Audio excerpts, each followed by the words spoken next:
और अब खबर नीट विवाद से जुड़ी। सुप्रीम कोर्ट के आदेश के बाद कल देर शाम केंद्रीय शिक्षा मंत्री धर्मेंद्र प्रधान ने कहा कि एनटीए 2 दिनों के अंदर नीट यूजी 2024 का फाइनल रिजल्ट घोषित करेगा। इससे पहले सुप्रीम कोर्ट ने सुनवाई के दौरान यह आदेश दिया था कि नीट की परीक्षा दोबारा नहीं होगी। चीफ जस्टिस ने कहा कि पूरी परीक्षा में गड़बड़ी होने के पर्याप्त सबूत नहीं मिले हैं। सुप्रीम कोर्ट की बेंच ने कहा कि अगर जांच के दौरान कोई दोषी पाया जाता है तो उसके खिलाफ कार्रवाई की जाएगी। ऐसी स्थिति में उसे एडमिशन नहीं मिलेगा। बड़ी बात तो यह है कि सुप्रीम कोर्ट ने नीट से जुड़ी 40 याचिकाओं पर सुनवाई पूरी कर ली है और अंतिम फैसला सुरक्षित भी रखा है।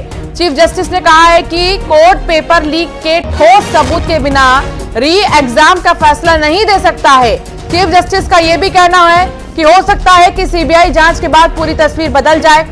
इसके साथ ही फिजिक्स के एक सवाल के मामले में आईआईटी दिल्ली की रिपोर्ट को सही मानते हुए कोर्ट ने कहा है कि विकल्प नंबर 4 को ही सही माना जाएगा।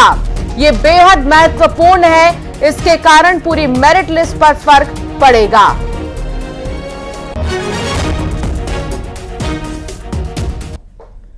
कि इस ऐतिहासिक जजमेंट के बाद फिर कहूंगा सत्यमेव जयते, सच कभी छुप नहीं सकता है।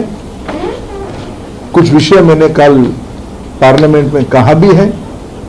देश की शिक्षा व्यवस्था को सुधारने के लिए, विशेष करके नौजवानों के हितों को सुरक्षित करने के लिए किसने क्या किया है यह ऑन रिकॉर्ड है। हमने तो अपना हिसाब दिया कि हमने पब्लिक एग्जामिनेशन को सुचिता के साथ जोड़ने के लिए कानून भी लाया। जिन लोगों ने 2010 में कानून लाके वापस कर लिए उनको ही उत्तर देना पड़ेगा किसकी दबाव में आपने कानून लाके आप उसको वापस किए थे।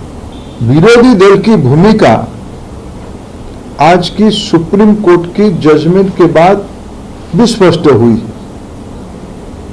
विशेष करके देश की नेता प्रतिपक्ष, लोकसभा में नेता प्रतिपक्ष कल तक जो रवैया अपनाए थे, देश की एग्जामिनेशन सिस्टम को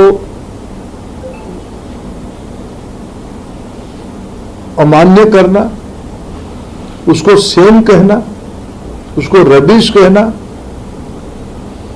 यह उनकी बौद्धिक स्तर का प्रमाण करती है। न्यूज 18 के मैनेजिंग एडिटर अमीश देवगन के साथ एक्सक्लूसिव बातचीत में केंद्रीय मंत्री